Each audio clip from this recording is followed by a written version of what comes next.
Alright, whether you're familiar with the coaster industry or not, you've probably heard of the coasters Millennium Force, Top Thrill Dragster, King Ka, and Maverick. But all these coasters were created from one event, the Coaster Wars. The Coaster Wars was a time period between 1989 to 2007 where parks would compete to build the biggest, fastest, and best coasters.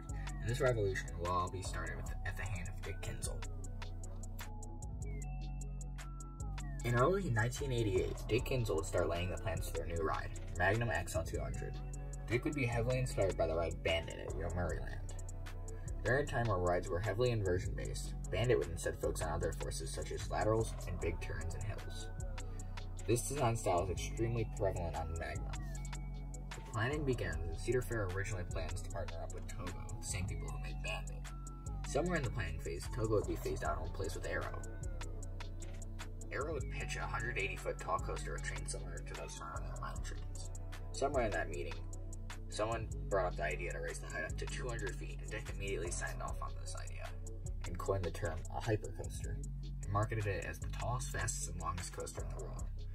These ideas would cause a shockwave in the coaster industry and would be felt around the world and would result in some of the best rides to this day.